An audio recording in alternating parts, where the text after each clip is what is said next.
여우의 전화박스. 고요하고 한적한 어느 산기슭에 아주 오래된 전화박스 하나가 있었어요. 그곳에는 지나다니는 사람이 별로 없었기 때문에 전화박스는 늘 비어 있었지요. 해질 무렵이면 전화박스 안에는 불빛이 깜빡 켜졌어요. 조그맣고 희미한 불빛은 언제나 쓸쓸히 손님을 기다리고 있는 것 같았죠. 이 산속에는 엄마 여우랑 아기 여우가 살고 있었어요. 아빠 여우는 아기 여우가 태어나자마자 병들어 죽고 말았지요. 하지만 엄마 여우는 아기 여우가 곁에 있어서 쓸쓸하지 않았어요. 아기 여우는 하루가 다르게 무럭무럭 자랐고 갈수록 귀여워졌어요. 엄마, 나 좀 봐. 오늘도 아기 여우는 엄마 여우의 목을 살포시 끌어안았어요. 그러더니 엄마 등에 폴짝 올라타서 미끄럼을 타듯이 쪼르르 미끄러져 내려왔죠. 어머나, 우리 아기 참 잘하네. 엄마 여우는 깜짝 놀라 눈을 동그랗게 떴어요. 그러자 아기 여우는 잔뜩 으스대며 이번에는 엄마 여우의 꼬리끝을 폴짝 뛰어넘었지요. 세상에, 우리 아기가 그런 것도 할 줄 알아? 이건 아무것도 아니야. 엄마, 꼬리를 좀 더 높여봐. 이렇게? 엄마 여우가 꼬리를 위로 바짝 치켜들었어요. 그러자 아기 여우는 아까보다 훨씬 더 높이 뛰어올랐지요. 와, 넘었어. 그래. 엄마도 몹시 기쁘구나. 엄마도 기뻐? 그럼 우리 아기가 기쁘면 엄마도 항상 기쁘단다. 정말로? 이상하네. 아기 여우는 쿡쿡 웃었어요. 그럼 내가 요술을 부리면 훨씬 더 기뻐하겠네. 뭐? 요술을 부린다고? 여우는 요술을 부릴 수 있대. 올빼미 아저씨가 그랬어. 그건 거짓말이야. 엄마는 아무리 주문을 외워도 요술을 부릴 수 없는 걸. 시시해. 우리 아기 속상하겠구나. 귀여운 아기 여우의 해맑은 눈망울이 엄마 여우의 눈에 비쳐 반짝반짝 빛났어요. 어느덧 여름이 가고 쌀쌀한 가을바람이 불어닥쳤어요. 그 무렵부터 아기 여우가 조금씩 이상해지기 시작했어요.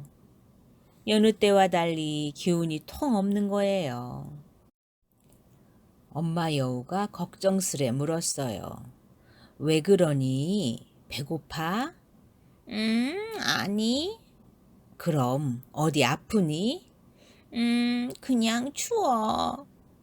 엄마 여우는 얼른 아기 여우를 꼭 끌어안고 온몸을 따뜻하게 해주었어요. 하지만 아기 여우는 여전히 시름시름 앓았어요. 이튿날도 그 이튿날도 아기 여우는 엄마 여우의 품속에서 오들오들 떨고만 있었지요. 그러던 어느 날 아침 아기 여우의 조그만 몸이 자꾸만 움츠러들더니 아주 싸늘해지고 말았어요. 아가! 엄마 여우가 아무리 소리쳐 불러도 아기 여우는 아무 대답을 안 했어요. 엄마 여우는 날마다 구슬피 울었어요. 눈물로 온몸이 흠뻑 젖어버리도록 울었지요. 울다가 지치면 입을 꾹 다문 채 꼼짝도 하지 않았어요. 어느 날 해질녘 엄마 여우는 가까스로 고개를 들었어요. 우리 아기 덕분에 엄마는 그동안 참 행복했단다. 그래, 기운을 내야지. 엄마 여우는 힘없는 발걸음으로 터벅터벅 정처 없이 걷기 시작했어요. 정신을 차리자 저 앞에 불빛이 보였어요. 산기슭의 공중전화 박스에서 흘러나오는 불빛이었어요. 조그맣고 희미한 불빛이었지요. 엄마 여우는 왠지 마음이 훈훈해지는 것 같았어요. 문득 전화 박스의 문이 흔들리더니 웬 그림자 하나가 아른거렸어요. 엄마! 고요한 밤길에 갑자기 퉁겨나온 낭낭한 목소리. 전화 박스 안에서 조그만 사내아이의 모습이 삐끔 비쳤어요. 아, 저건 사람의 어린아이잖아. 엄마 여우는 찬찬히 사내아이를 바라보았어요. 사내아이는 한참 동안이나 종알종알 이야기하더니 쿡쿡 웃으면서 어깨를 들썩였어요. 어머나 귀여워라. 우리 아기도 사람이었다면 저 사내아이 또래일 텐데. 엄마 여우는 살며시 미소 지었어요. 그럼 내일 또 전화할게. 사내아이는 또랑또랑한 목소리로 씩씩하게 말하더니 수화기를 딸깍 내려놓고는 전화박스 밖으로 깡충 뛰어나왔어요. 그러고는 통통통 튀어가듯 어디론가 가버렸죠. 엄마 여우는 깜짝 놀랐어요. 사내아이의 뒷모습에서 꼬리가 살랑살랑 흔들리는 것 같았거든요. 이튿날 아침 엄마 여우는 풀잎에 맺힌 이슬을 밟으면서 서둘러 산을 내려갔어요. 그럼 내일 또 전화할게. 사내아이의 또랑또랑한 말소리가 엄마 여우의 귓가에 쟁쟁하게 메아리 쳤어요. 그 애는 엄마한테 전화하러 다시 올 거야. 엄마 여우는 사내아이를 다시 한번 보고 싶었어요. 어제 어렴풋이 보았던 사내아이의 꼬리가 있는지 없는지도 꼭 확인해 보고 싶었고요. 엄마 여우는 전화박스에 어제보다 바투 다가갔어요. 그러고는 풀숲에 납죽 엎드려 사내아이가 오기만을 기다렸죠. 하지만 햇님이 하늘 높이 떠오르고 새들이 지지배배 울면서 산으로 돌아가도 사내아이는 나타나지 않았어요. 이따금 조그만 자동차가 부릉부릉 소리를 내며 흙먼지를 날리면서 지나쳐갈 뿐이었지요. 이윽고 하늘빛이 도라지꽃 색깔보다 짙어지자 또다시 전화박스의 불이 깜빡 켜졌어요. 마치 그것이 신호인 듯 타박타박 발소리가 들려왔어요. 엄마 여우는 귀를 쫑긋 세웠어요. 아, 드디어 어제 그 사내아이가 온 거예요.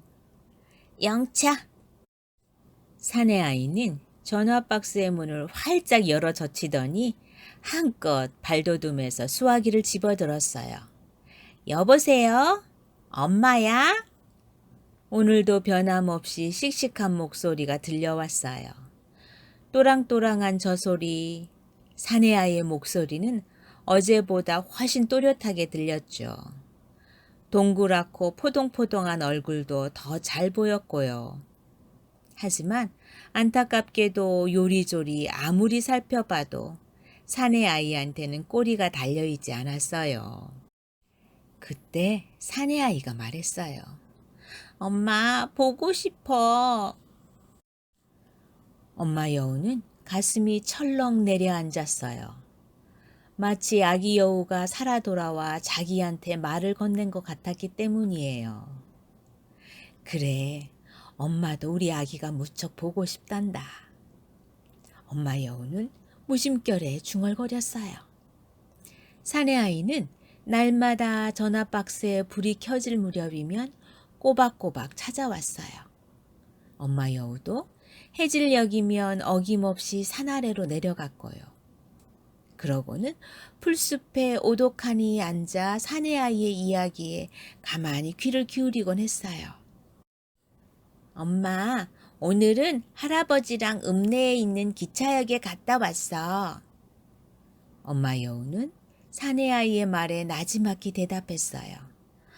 어머나, 그랬어? 재미있었겠구나. 커다란 역에는 기차가 무지무지 많았어. 그래? 엄마도 같이 갔더라면 좋았을 텐데. 우리 집까지 가는 기차도 있었어. 나 그 기차 타고 싶었는데. 돌아오는 길에 할아버지가 자장면 사주셨어. 맛있었니? 너무너무 맛있었어. 그러고 나서 아이스크림도 먹었어. 할아버지 것도 내가 다 먹었어. 저런, 배탈 나지 않았어? 그러자 사내아이는 한숨을 폭 내쉬면서 말했어요. 엄마가 우리랑 같이 있었으면 더 좋았을 텐데. 엄마 여우는 그 순간 사내아이한테 달려가 꼭 껴안아주고 싶었어요. 머리카락이랑 얼굴도 싹싹 핥아주고 싶었지요. 하지만 그럴 수는 없었어요. 그랬다가는 사내아이가 깜짝 놀라서 다시는 오지 않을 테니까요. 엄마 여우는 꼬리를 몸에 찰싹 붙이고 가만히 지켜볼 뿐이었어요. 사내아이는 쉴 새 없이 제잘거렸어요. 엄마, 빨리 나와야 돼. 그러면 같이 바이킹도 타고 바닷가에도 놀러 가자. 응, 엄마? 그래. 그때까지는 전화만 해도 괜찮아. 전화만 해도 기쁜 걸. 그래, 엄마도 아주 기뻐. 엄마는 만날 그래. 내가 기쁘면 항상 엄마도 기쁘대. 그럼 우리 아기가 기쁘면 엄마도 기쁘단다. 엄마 여우는 연거푸 고개를 끄덕였어요. 그러던 어느 날 엄마 여우가 아무리 기다려도 사내아이는 나타나지 않았어요. 하늘에는 벌써 둥근 보름달이 휘영청 떠올랐는데도요. 어쩐 일일까? 엄마 여우는 몹시 걱정스러웠어요. 바로 그때 저만치서 사내아이가 헉헉거리며 뛰어왔어요. 사내아이 뒤에는 할아버지인 듯한 사람이 따라왔고요. 엄마, 너무 늦게 전화해서 미안해. 오늘은 할아버지가 일이 늦게 끝나서 조금 전에야 돌아오셨거든. 사내아이는 그렇게 말하고서 겨우 마음이 놓인 듯 할아버지한테 전화를 바꿔주었어요. 그동안 잘 있었니? 건강은 좀 어떠냐? 다행이구나. 오늘은 너무 늦었으니 내일 전화하라고 했는데도 이 녀석이 당최 말을 듣지 않는구나. 할아버지가 이렇게 말하며 허허 웃자 사내아이도 쑥스러운지 조그만 손으로 입을 가리고 쿡쿡 웃었어요. 엄마 여우는 밤마다 사내아이의 이야기를 엿듣는 사이에 여러 가지 사실을 알게 되었어요. 사내아이는 이 부근에서 할아버지랑 단둘이 살고 있었어요. 할아버지는 공사장을 옮겨 다니며 일을 했기 때문에 낮에는 다른 사람이 사내아이를 돌봐주는 모양이었지요. 사내아이의 엄마는 몹시 아파서 멀리 큰 도시의 병원에 입원해 있는 것 같았고요. 이윽고 산에서 얼음처럼 차가운 바람이 휘몰아쳤어요. 울긋불긋 물들었던 나뭇잎은 모두 떨어져 길바닥에 스산이 나뒹굴고 있었지요. 어느 날 저녁 산에서 내려온 엄마 여우는 깜짝 놀랐어요. 전화박스에 불이 꺼져 있지 않겠어요? 전화박스는 달빛을 받아 어스름한 그림자를 드리우고 있었지요. 엄마 여우가 가까이 다가갔더니 전화박스 유리문에 흰 종이가 팔랑거리며 붙어 있었어요. 하지만 엄마 여우는 종이에 뭐라고 쓰여 있는지 알 길이 없었지요. 무슨 일일까? 엄마 여우는 몹시 걱정이 되었어요. 그때 갑자기 도로가 환하게 밝아졌어요. 맞은편에서 자동차 한 대가 달려오고 있었지요. 엄마 여우는 얼른 풀숲에 숨었어요. 이윽고 자동차가 전화박스 앞에 끽 멈춰 섰어요. 자동차에서 내린 한 남자가 중얼거렸어요. 이런 전화기가 고장났나 봐. 반대편 차문이 열리고 또 한 남자가 내렸어요. 그렇군. 얼마 전까지만 해도 괜찮았는데 어떻게 된 거지? 하기야, 이 전화기도 어지간히 오래되었으니 이젠 고장날 만도 하지. 사용하는 사람도 별로 없으니까 치워버리려는 모양이야. 이거 참 곤란하군. 하는 수 없지. 다른 곳으로 가보세. 탕 하고 차문이 닫히고 자동차는 부웅 떠나버렸어요. 전화 박스를 치운다고? 엄마 여우는 가슴이 철렁 내려앉았어요. 그러면 이제 저 공중전화를 못 쓴다는 말이잖아. 그럼 그 애는 어떡하지? 엄마한테 전화를 걸 수 없을 텐데. 엄마 여우의 눈에는 금방이라도 울음을 터뜨릴 것 같은 사내아의 얼굴이 떠올랐어요. 이를 어쩌나. 날마다 그렇게 좋아하며 엄마한테 전화를 걸었는데 가엾어라. 이제 곧 사내아이가 전화를 걸러 올 거예요. 큰일 났네. 어떡하지?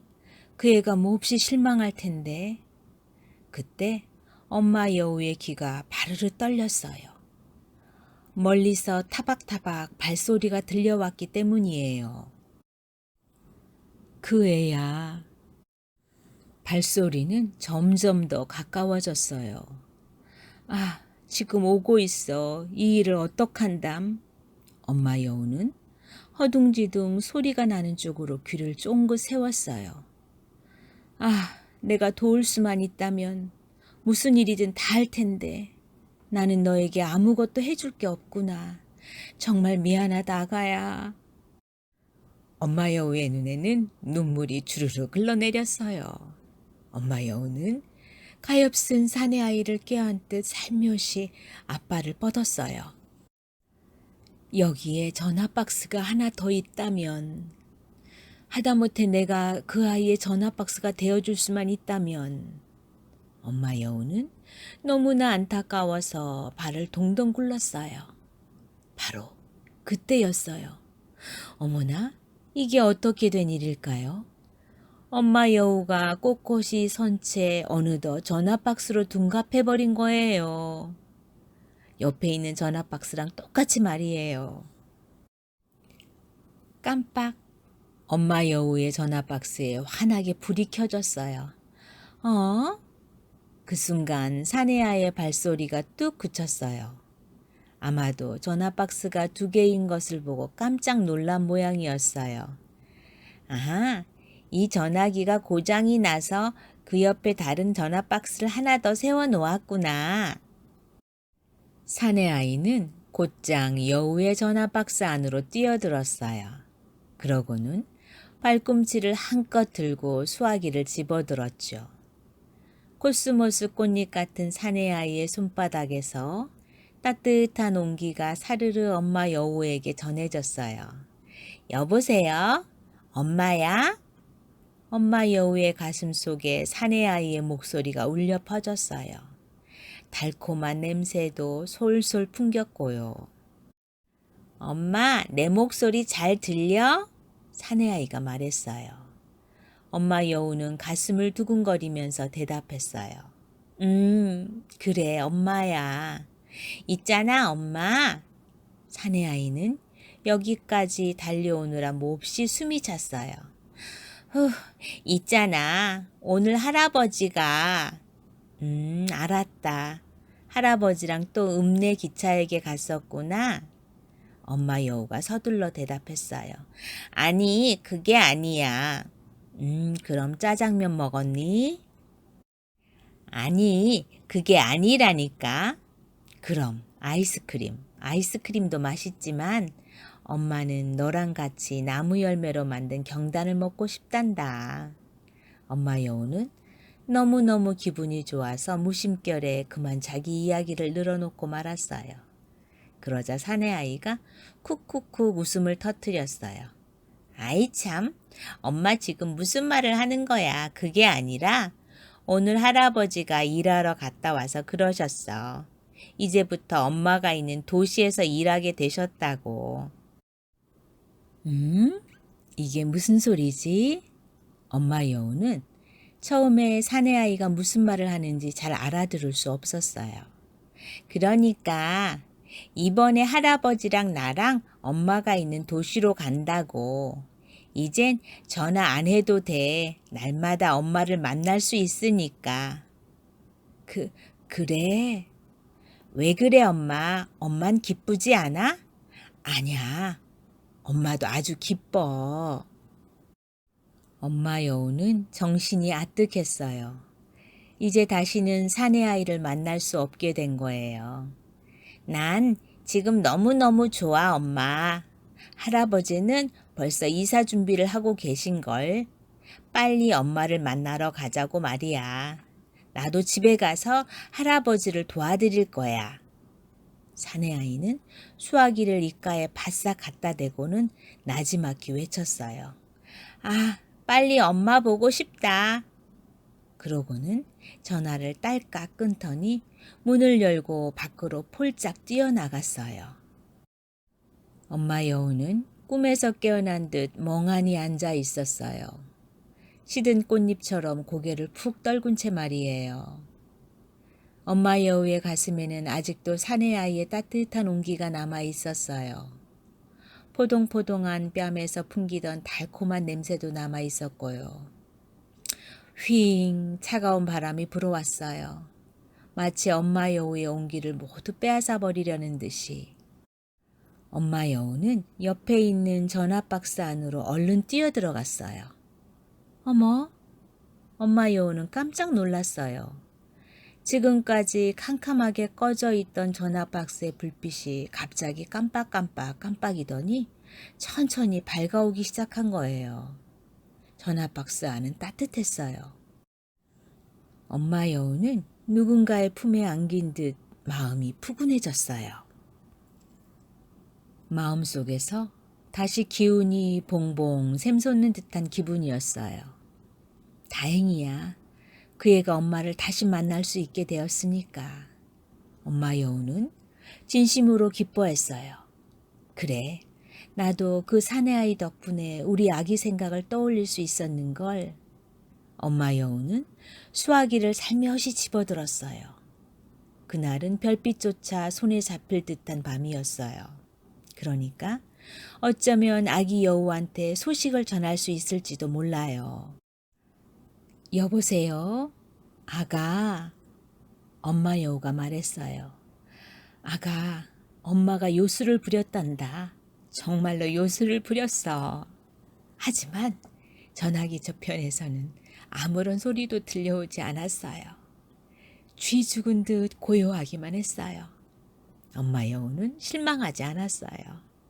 그래, 우리 아기는 언제까지나 엄마 마음속에서 엄마랑 함께 살고 있는 걸 이젠 아무렇지도 않아. 혼자서도 견딜 수 있어.